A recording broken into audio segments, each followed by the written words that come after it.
গ্রন্থ নির্বাচনের ক্ষেত্রে একটা জিনিস খেয়াল রাখতে হবে, অনেকে বই লিখেছে কিন্তু তার লেখার মান ভালো না। তার লেখার মান কি না, ভালো নয়। তার বাক্যে দুর্বলতা আছে, শব্দ চয়নে দুর্বলতা আছে, ভাষা ও সাহিত্যের লাইনে তার কোনো মেহনত নেই, খেদমত নেই। সেও গ্রন্থ লিখেছে অনেক সুন্দর, এই বই পড়া যাবে না। কারণ সুসাহিত্য কত সুন্দর চমৎকার ভাষায় রচনা করা হয়েছে। আল্লাহ তাআলার কুদরতে কালাম, আল্লাহর কালাম, আল্লাহর নূর। আলহামদুলিল্লাহ।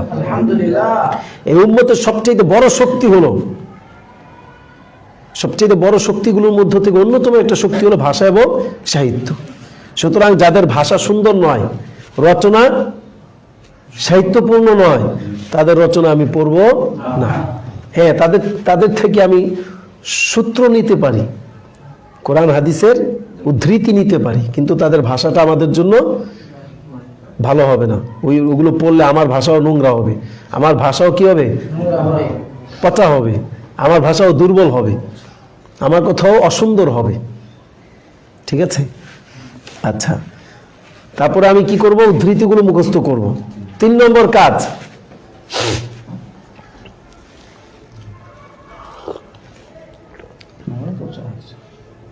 নির্বাচিত বয়ান,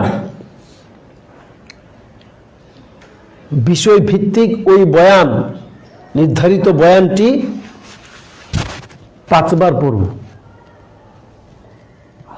কয়বার পড়ব ভাই? 5 বার। 5 বার পড়ার পর এই দেখেন, বই বন্ধ করব। দেখে পড়েছি 5 বার, বইটা বন্ধ করে আমি দাঁড়িয়ে যাব। দাঁড়িয়ে এবার আমি একটা বক্তব্য দিব। দাঁড়িয়ে কি করব? কয়বার পড়েছি? 5 বার। তাহলে 5 বার পড়ার কারণে অনেক শব্দ আমার ভান্ডারে জমা হয়েছে, অথবা অনেকগুলো শব্দের সাথে অন্তত আমি পরিচিত হয়েছি। শব্দগুলোর সাথে নিবিড় বন্ধনে আবদ্ধ হতে পারিনি, কিন্তু আমি পরিচিত হয়েছি নতুন নতুন শব্দগুলোর সাথে। বাক্যগুলো বারবার পড়ার কারণে আমার বাক্যের প্রতি একটা ভালোবাসা তৈরি হয়েছে। তাহলে বাক্যটা, পুরো বয়ানটা আমি কয়বার পড়েছি? 5 বার। তো বিষয়বস্তুটা মোটামুটি জেহেনে বসে গেছে। এবার আমি দাঁড়িয়ে যাব। দাঁড়িয়ে একবার আমি এই বয়ানটা আমার ভাষায় বলার চেষ্টা করব। এখানে আপনি বলতে পারেন যে 5 বার পরে তো আমি আর মুখস্থ করিনি। আর মুখস্থ ওই বিদ্যাই তো আপনার জন্য ভয়ঙ্কর। এটা তো আর কোরআন হেফজ করছেন না আপনি। কোরআন হেফজ ঠিক আছে, কিন্তু আপনি যখনই মুখস্থ করতে যাবেন, মুখস্থ করে করে বয়ান করার অভ্যাস যখন আপনি তৈরি করবেন, এর অর্থ হলো আপনি আপনার মসৃণ পথটাকে কণ্টকাকীর্ণ করে ফেললেন, অনেক কঠিন করে ফেলেছেন। এখন আপনি বয়ান করাটা আপনার জন্য বিশাল বোঝা মনে হবে। বয়ান করা যে কত সহজ, কিভাবে সহজে বয়ান করবেন এরকম একটা বই লিখতে মন চাচ্ছে আমার। বলবো আপনাদেরকে একটু পরে, শেষের দিকে মনে করে দিবেন বয়ান কিভাবে সহজে বয়ান করবেন।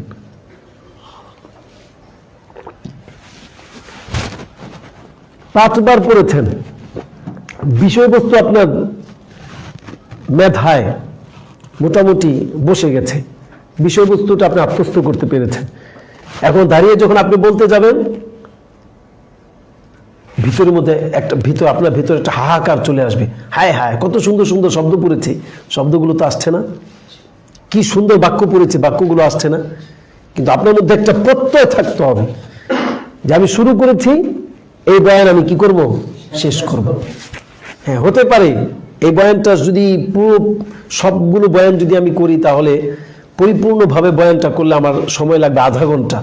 সেখানে আমি বলতে গিয়ে আমার শেষ হয়ে গেছে 5 মিনিটের মধ্যে। শেষ হোক, কোনো সমস্যা নেই, বরং আপনার সাফল্য এখান থেকে শুরু হবে। আপনি দাঁড়িয়ে বয়ান করবেন, 5 মিনিটে শেষ হয়ে গেছে, শেষ হয়ে যাবে। একটা কাজ কখনোই আপনি করবেন না, বয়ানের মাঝখানে বই কিতাব খুলে দেখবেন না। আপনি যখন আটকে যাচ্ছেন, একটু দেখে নিই, এই কাজটা করবেন না। আপনার চিন্তা করতে হবে শুরু করেছি, আমাকে আপনার চিন্তা করতে হবে আমি শুরু করেছি, আমি শেষ করব। বয়ান শেষ, এবার আপনি বসে যান নতুন উদ্যমে, নতুন সচেতনতায়। নতুন প্রত্যয় আবার পড়া শুরু করে, আবার 5 বার। কয়বার? 5 বার। মুখস্থ করা যাবে না, কিন্তু আপনি মুখস্থ না করেন শব্দ বাক্যগুলো কিন্তু আপনি আপনার ভিতরে সৃজনশীলতা তৈরি হচ্ছে। কি তৈরি হচ্ছে? আপনি বাক্য শুরু করে তা শেষ করা, এই যোগ্যতা আপনার মধ্যে তৈরি হচ্ছে।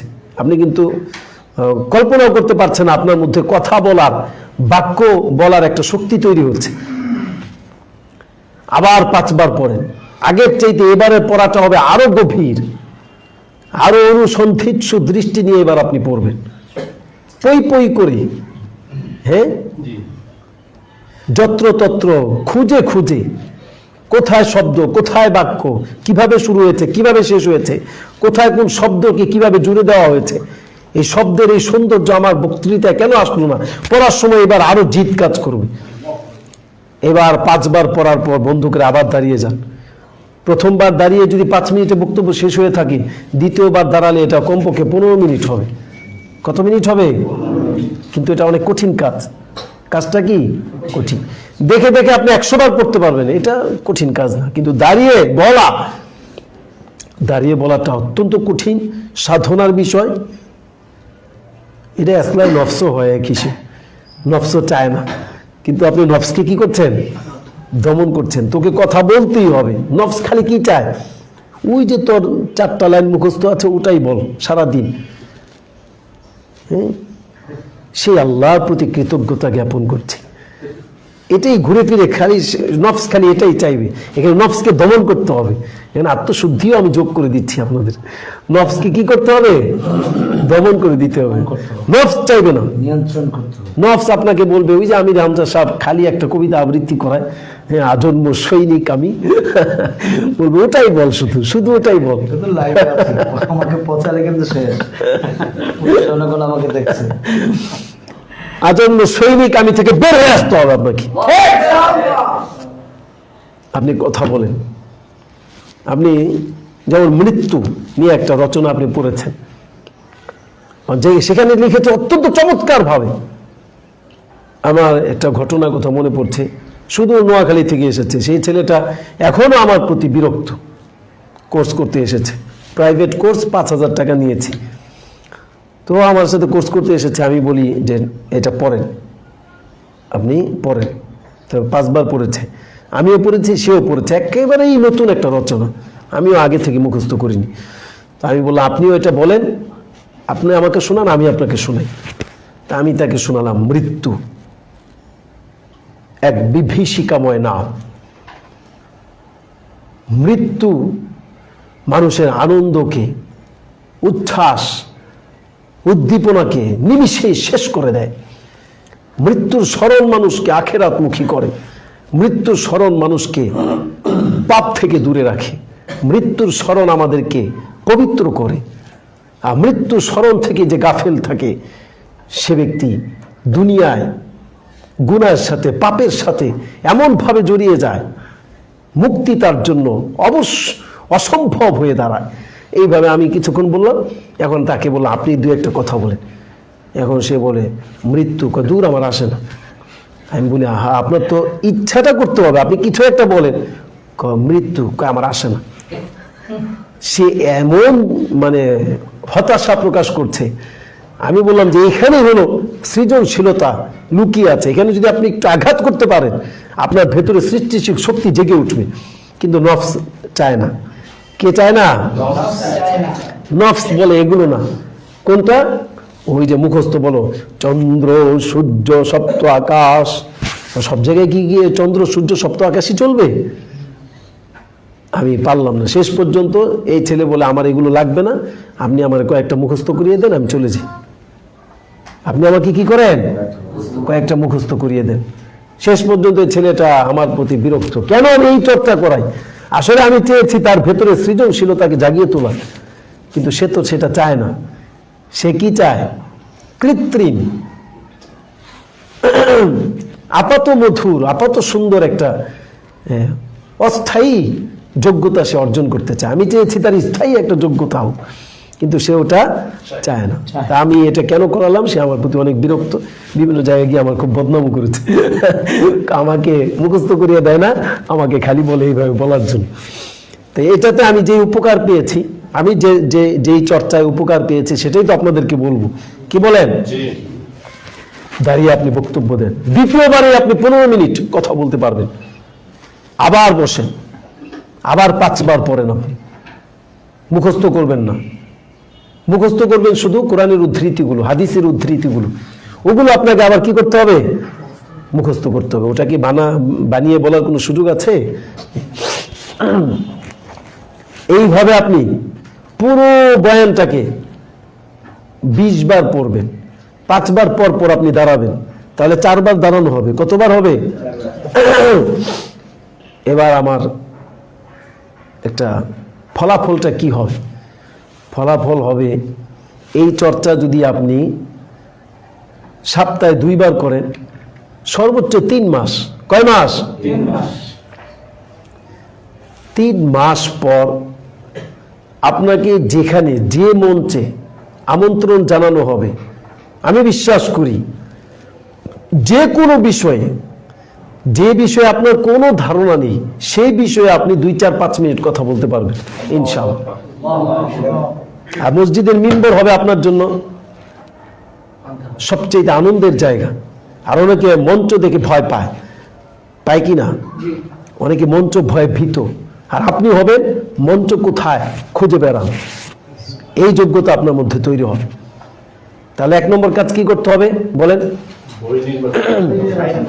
বলতে পারো না। প্রথমে কি জালালি খতম? প্রথমে গ্রন্থ নির্বাচন।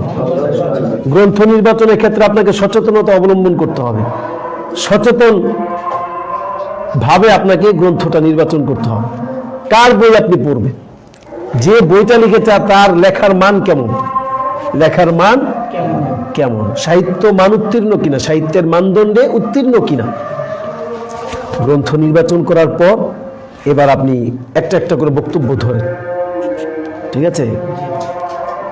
খুবলে খাবেন না, যত্রতত্র বিচরণ করবেন না। আপনি নিয়ত করবেন শুরু থেকে শেষ, আদ্য থেকে পান্ত, আদ্য পান্ত, শুরু শেষ, মিনাল ইবতিদা ইলাল ইনতিহা, A to Z, যে পুরো বইটাই আমি ইনশাআল্লাহ চর্চা করব এইভাবে। আমার কথা কি বুঝতে পারছেন আপনারা? তাহলে প্রথম বয়ানটা আপনি নেন, নিয়ে এবার আপনার কাজ কি হবে বলেন? কোরআন এবং হাদিসের উদ্ধৃতিগুলো কি করা? কোরআন এবং হাদিসের উদ্ধৃতিগুলো একবারে বারবার পড়তে থাকবে, পরে একেবারে আপনার কণ্ঠস্থ, ঠোঁটস্থ, হৃদয়স্থ করে রাখবে, সূত্র সহ। কোরআনের কত নম্বর আয়াত চেষ্টা করবেন। আপনার ব্রেন বা মেধা যদি একটু দুর্বল হয়, তাহলে আপনি চর্চা করতে করতে একসময় সহজ হয়ে যাবে। আর আপনি না বলতে পারলেও সমস্যা নেই, আপনি এতটুকু বলতে পারলেও হবে যে এটা তিরমিজি শরীফের হাদিস। এতটুকু শোনার অধিকার শ্রোতার আছে, যে আপনি যে হাদিসটা বলেছেন এটা কোন গ্রন্থে আছে। কি বলেন? 2 নম্বর কাজ কি হবে? পড়া। এবারে পড়ার ধরন নিয়ে আবার অনেক কথা আছে। পড়বেন কিভাবে? পড়ার ক্ষেত্রে অবশ্যই আমার প্রথম যে জিনিসটা লক্ষ্য রাখতে হবে সেটা হলো শুদ্ধ উচ্চারণ। শুদ্ধ বলেন কি? 2 নম্বরে ধীরে ধীরে পাঠ করতে হবে, দ্রুত দৌড়ালে হবে না। শুদ্ধ উচ্চারণ, ধীরে পাঠ। 3 নম্বর হলো কণ্ঠের উত্থান পতন, মানে আমার পড়ার সময় যেন এমন না হয় মৃত্যু একটা ভয়ঙ্কর বিষয়, মৃত্যু যখন সামনে আসে তখন মানুষ ভয় পেয়ে যায়, হ্যাঁ, মৃত্যু থেকে মানুষ পালানোর চেষ্টা করে। না, এই হিফজুল কোরআন সিস্টেমে পড়লে হবে না। আপনাকে পড়তেই হবে, পড়ার ধরনটাই এমন হবে যে আপনি বক্তৃতা দিচ্ছেন। আপনি কি করছেন? বক্তৃতা দিচ্ছেন। মানে পড়ার ধরনটা এমন হবে, স্টাইল পদ্ধতিটা এমন হবে, যেই পদ্ধতিতে, যেই স্টাইলে, যেই ধরনে, যে আবেগে আপনি বক্তৃতা দিবেন, সেই আবেগে, সেই ধরনে, সেই পদ্ধতিতে, সেই স্টাইলে আপনি পড়বেন। আমার কথা কি বুঝতে পারছেন? ভাব ও আবেগ ঠিক রাখতে হবে, কণ্ঠের উত্থান পতন, এরপর বডি ল্যাঙ্গুয়েজ, পড়ার সময় বডি ল্যাঙ্গুয়েজ ঠিক রাখবেন। আল্লাহু আকবার। তাহলে আরো বিষয়টা কি হলো, আরো সৃজনশীল হয়ে গেল। আমি কঠিন বলবো না, আমি যদি বলি বিষয়টা কঠিন তাহলে আপনার কঠিন জিনিস মানুষ চায় না, কিন্তু এটা হবে আরো সৃজনশীল, আরো সৃজনশীল হবে। যেমন পবিত্র কোরআন কেউ যদি সঠিক মাখরাজ থেকে সিফাত সহকারে ধীর লয়ে পাঠ করে, তাহলে পবিত্র কোরআন তেলাওয়াত করতে তার শুধু মনেই চায়। কি বলেন? তার তেলাওয়াত করে তার ভালো লাগে। দেখবেন যার সঙ্গীতের প্রতি যার প্রেম আছে, সে যখন টয়লেটে যায়, হ্যাঁ, টয়লেটেও বসে বসে গুনগুন গুনগুন করে কি করে, সঙ্গীত গাওয়ার চেষ্টা করে। অবশ্যই যে সঙ্গীতে আল্লাহ এবং তার রাসূলের নাম আছে, ইসলামী বিষয়ে সঙ্গীত টয়লেটে বলা যাবে না। টয়লেটে গিয়ে দেখা যাচ্ছে কোনো প্রীতিময় কোনো একটা সঙ্গীত এসে টান দিচ্ছে টয়লেটে গিয়ে, তার এই জিনিসটার প্রতি তার আকর্ষণ বেশি। তা আপনি যখন বক্তৃতাটা চর্চা করবেন বক্তৃতার মতো করে, তখন আপনি কিন্তু চর্চার মধ্যে আলাদা একটা স্বাদ পাবেন। আপনার ভাব এবং ভঙ্গিটা এমন থাকা চাই যেন ওটাও আপনার মঞ্চে বক্তৃতা করার ক্ষেত্রে যেন এটা একটা সহায়ক হয়। এরপর আপনি দাঁড়িয়ে যান, 5 বার বলার পর কি করবেন? দাঁড়াবেন। ভালো হয় সামনে যদি একটা আয়না থাকে, আপনার মুখ খুব বেশি বিকৃত হয়ে যাচ্ছে কিনা, আপনার বডি ল্যাঙ্গুয়েজটা ঠিক আছে কিনা।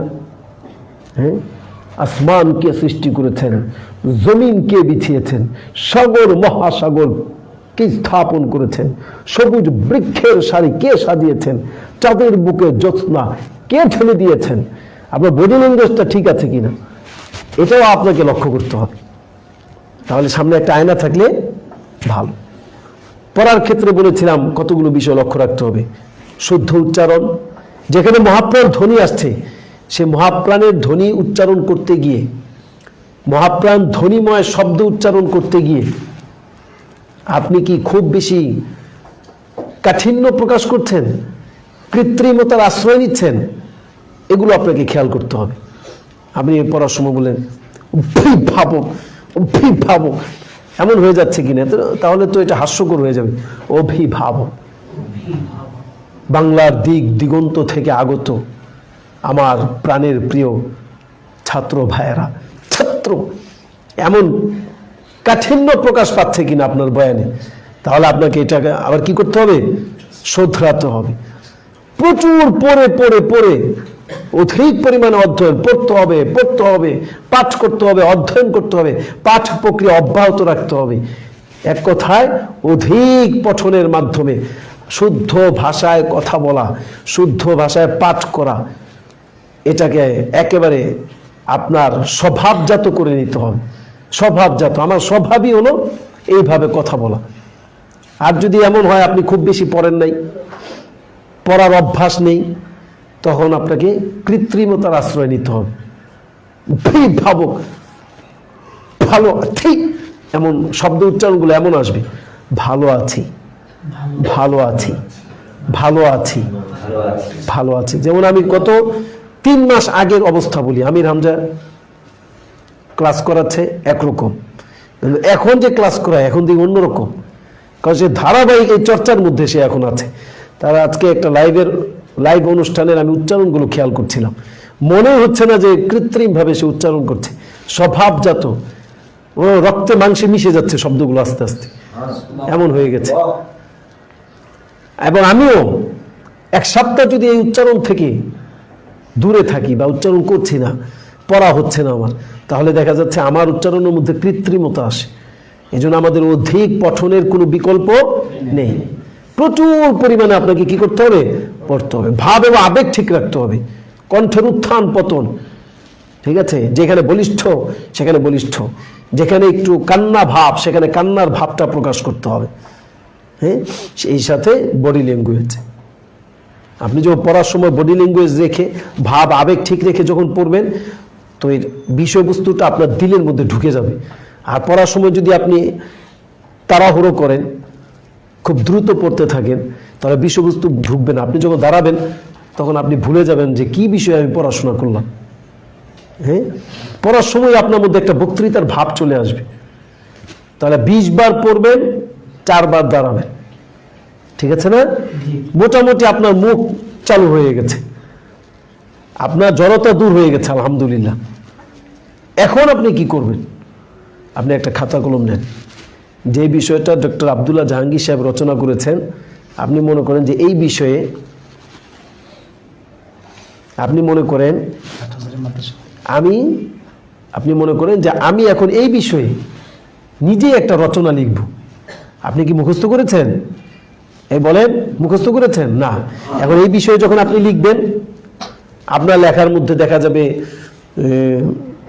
অনেক শব্দের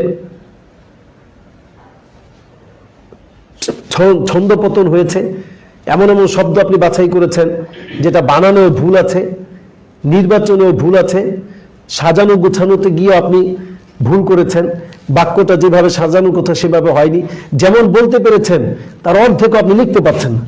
লেখালেখিটা আরো বড় যোগ্যতা। আপনি বলেন হ্যাঁ আমি তো চমৎকার বললাম, আধা ঘন্টা আমি কথা বলেছি। আরেকটা কথা মাঝখানে, এটা খুব ভালো করে মনে রাখবেন, যেভাবে পড়েছেন সেইভাবে বলার চেষ্টা করবেন না। তাহলে কি হবে? আপনি বারবার আটকে যাবেন। আপনার চিন্তা করতে হবে আমি বলেছি, আমার এই বলার গতি ঠিক রাখতে হবে। বইয়ের মধ্যে অন্যরকম পড়েছি, ওই রকম আসলো না, তাহলে কিন্তু আটকে থাকা যাবে না, থমকে যাবেন না। আপনি যেভাবেই আপনি পড়ে থাকেন, বলার সময় চিন্তা করবেন যে আমাকে কথাটা শেষ করতে হবে। কথাটা কি করতে হবে? লেখার ক্ষেত্রে দেখবেন যতটুকুই আপনি বলেছেন তার অর্ধেকও আসবে না, কিন্তু মোটামুটি লেখাটা আপনি শেষ করবেন। করার পর দুইটা রচনা একসাথে করবেন। এখন এই বইয়ের রচনা শিক্ষক হয়ে চোখে আঙ্গুল দিয়ে আপনাকে দেখিয়ে দিবে কোথায় কোথায় আপনার ভুল হয়েছে, আপনার বাক্য গঠনে কোথায় ভুল হয়েছে, শব্দ লিখেছে শব্দের বানানে কোথায় ভুল হয়েছে, সব ওই রচনায় আপনাকে চোখে আঙ্গুল দিয়ে দেখিয়ে দিবে। আপনি লিখেছেন মৃত্যু, ওখানে দেখা যাচ্ছে মৃত্যু কিভাবে লিখেছে, আপনি লিখেছেন অন্যভাবে। শোষণ ওখানে লিখেছে মাঝখানে মূর্ধন্য স দিয়ে, আপনি লিখেছেন দন্ত স দিয়ে।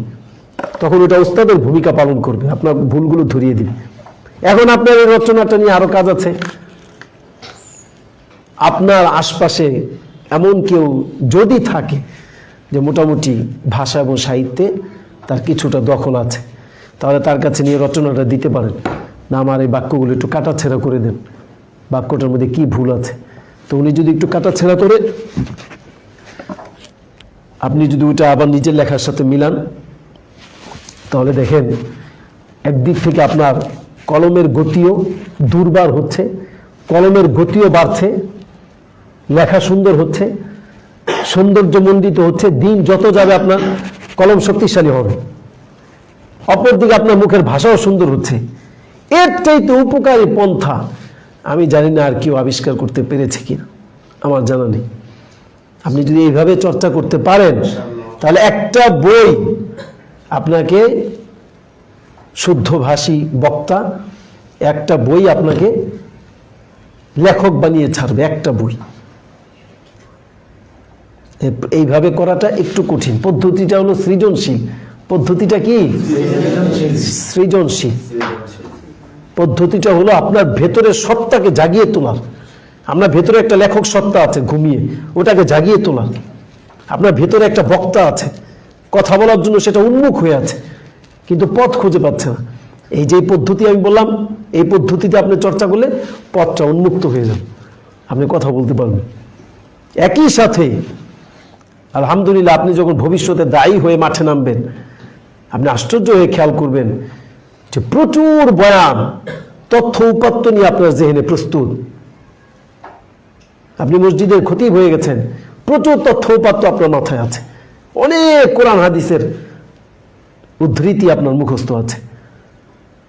এখন এই বয়ান, আপনার বয়ানগুলো হবে তথ্য সমৃদ্ধ, বিষয় ভিত্তিক, সুন্দর এবং ঋজু ভাষায় সমৃদ্ধ।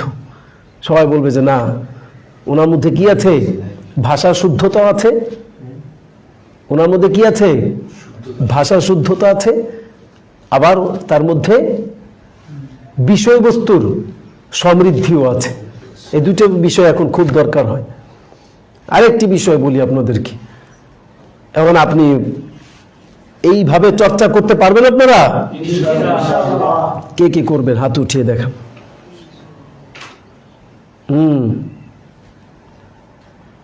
আমার সাথে কথা বলেন, পারবেন? মেহনত করবেন এভাবে? মাশাআল্লাহ। এখন আপনার মধ্যে ছন্দ আছে, কি আছে? কি আছে ভাই? ভাষার বৈচিত্র্য আছে, বর্ণনা ভঙ্গির চমৎকারিত্ব আছে, উপস্থাপনার জৌলুস আছে আপনার মধ্যে। এখন আপনি একটা মসজিদে গেলেন, মুসল্লিরা অসম্ভব কিছু নয়, এটা খুবই সম্ভব, তারা আপনাকে বলতে পারে হুজুর কথা তো খুবই ভালো লাগে, তা আমরা বাঙালি মানুষ, আমাদের একটু সুর না হলে পেট ভরে না। এটা আছে কি না? এটা বাংলাদেশের মানুষদের রন্ধ্রে রন্ধ্রে মিশে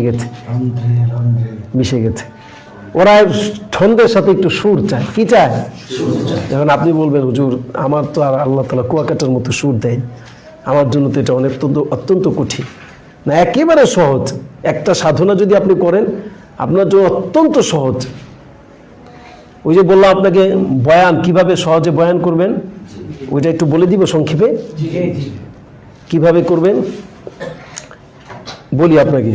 যেমন কোরআনের একটা আয়াত নিলেন, বিষয় ভিত্তিক কোরআনের আয়াত বই পাওয়া যায় কিনা? হ্যাঁ, আয়াত এবং হাদিসের সংকলন পাওয়া যায়। ওখানে লেখা আছে বিষয় দিয়ে কোরআনের আয়াত হাদিস এইভাবে দেওয়া আছে। তা আপনি একটা করলেন, নবীর প্রতি মোহাব্বত বিষয় নির্ধারণ করলেন। কুল ইন কুনতুম তুহিব্বুনাল্লাহা ফাত্তাবিউনি ইউহিব্বুকুমুল্লাহ ওয়া ইয়াগফির লাকুম যুনুবাকুম আল্লাহু গফুরুর রহিম। একটা আয়াত এবং একটা হাদিস। লা ইউমিনু আহাদুকুম হাত্তা আকুনা আহাব্বা ইলাইহি মিন ওয়ালিদিহি ওয়া ওয়ালাদিহি ওয়ান নাসি আজমাইন। একটা আয়াত নিলেন, একটা হাদিস নিলেন।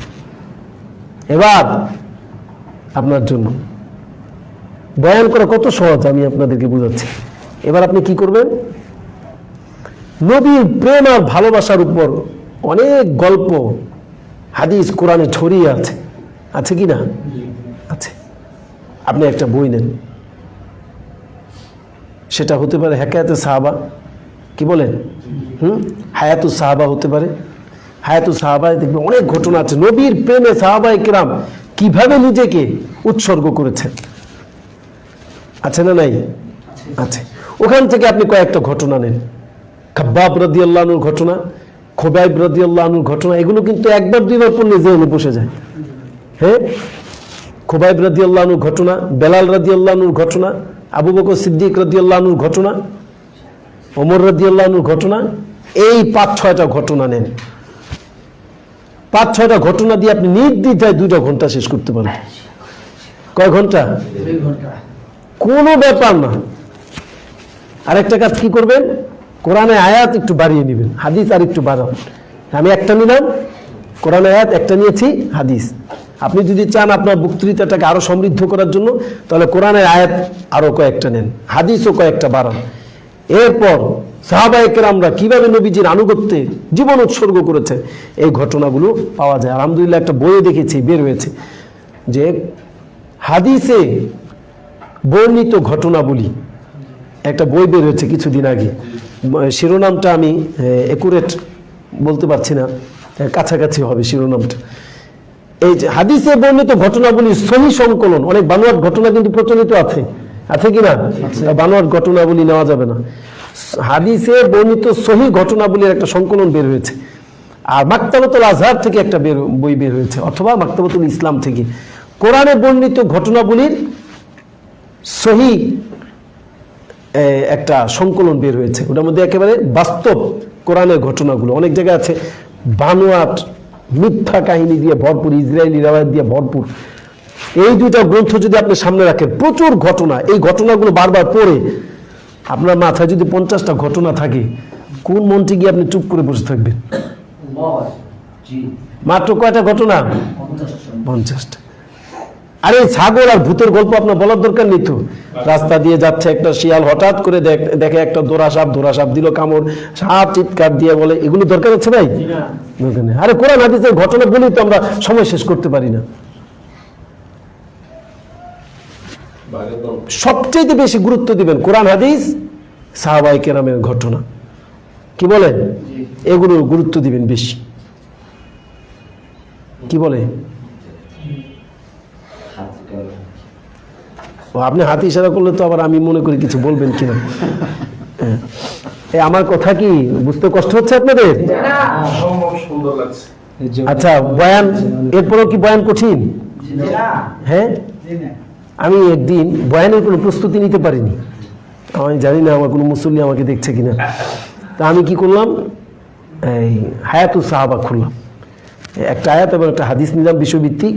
এরপর আমি 5-7টা ঘটনা দেখলাম, আমি বয়ান করেছি ওই সপ্তাহ কোনো প্রস্তুতি ছাড়া। এক মুসল্লি আমাকে বলে আজকের বয়ানটা হয়েছে সেরা বয়ান।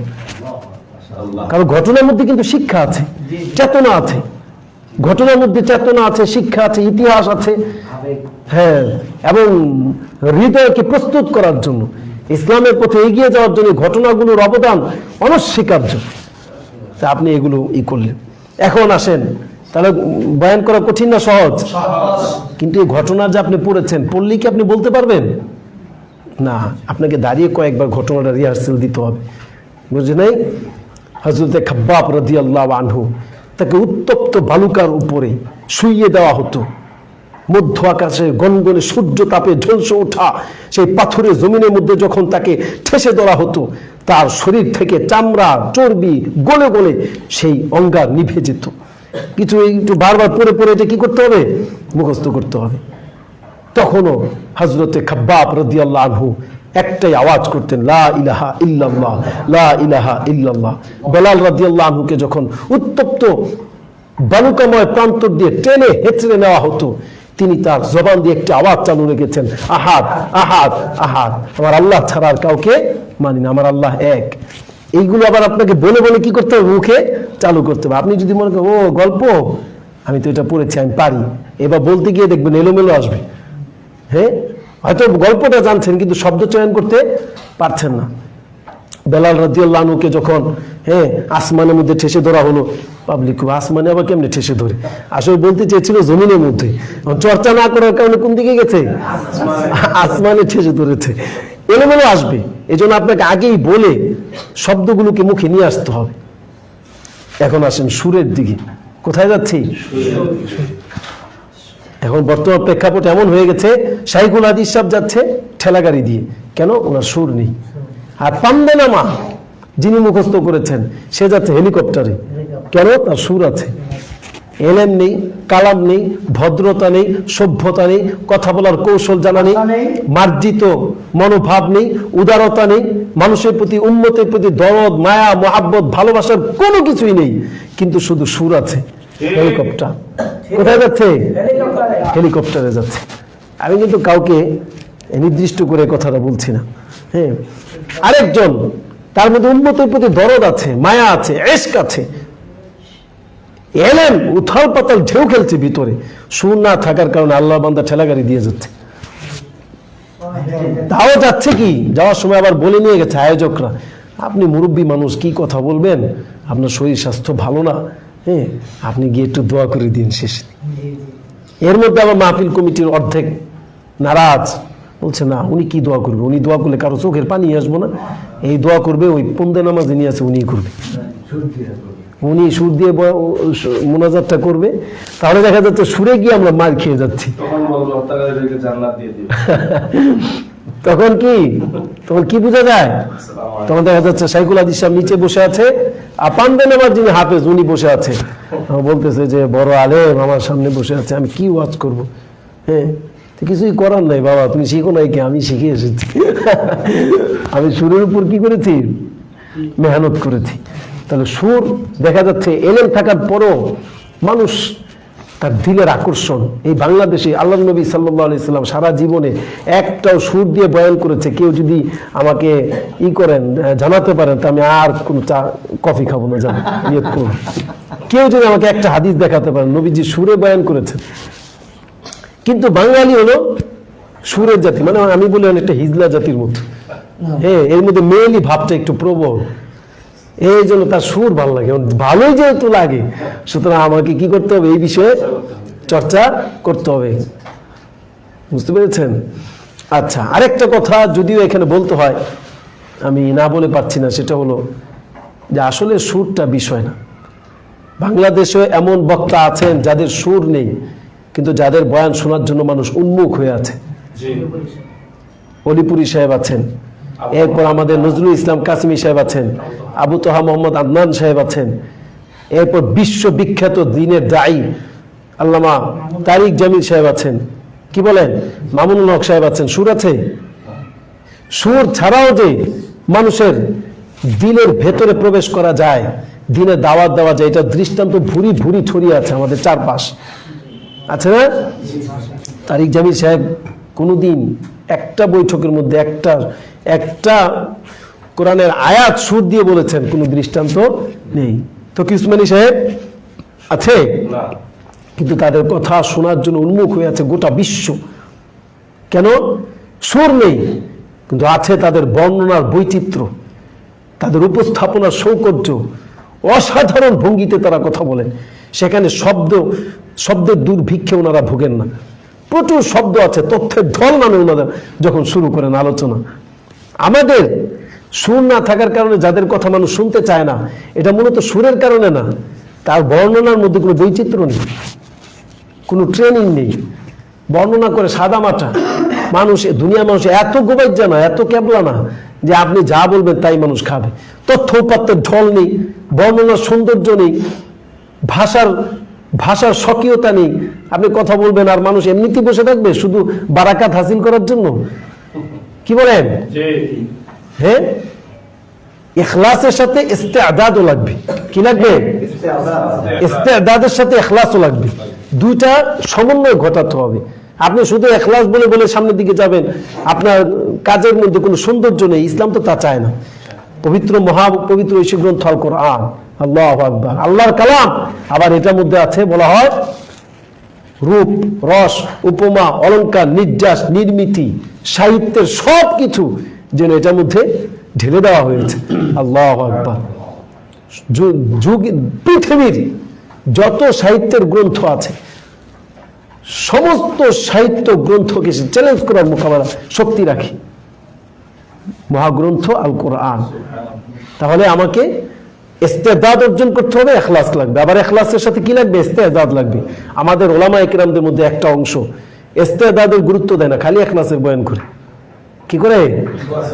আবার একটা শ্রেণী আছে শুধু খালি ইস্তেদাদ, যোগ্যতা না, যোগ্যতার সাথে কি লাগবে? ইখলাস লাগবে। দুইটা সমন্বয় সাধন করতে হবে।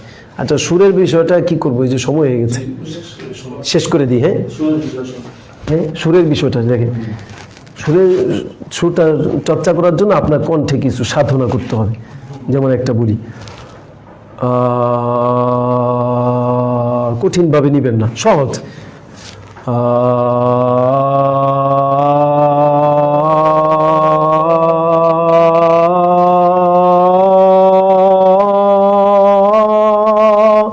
এমন করে টানবেন, শুধু টানবেন। ও আই উ এ ওই ও,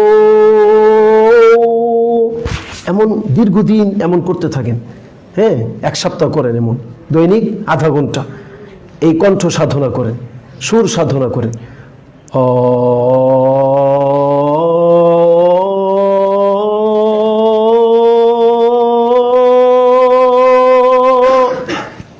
এভাবে ই করেন। এরপরে আপনি যখন এটা দীর্ঘদিন করেছেন, এবার আপনি অল্প অল্প করে কথার মধ্যে বলা শুরু করেন। হযরত মুহাম্মদ সাল্লাল্লাহু আলাইহি ওয়াসাল্লাম সাহাবায়ে কেরামকে নিয়ে বসে আছেন। এমন সময় আরবের এক গ্রাম্য লোক একটি মৃত গুইসাপ নিয়ে তার পাশ দিয়ে যাচ্ছিল। আচ্ছা, এটার মধ্যে কি কুয়াকাটার মধ্যে সুর আছে? নাই, কারণ আপনার সূচনা আস্তে আস্তে আপনি যান।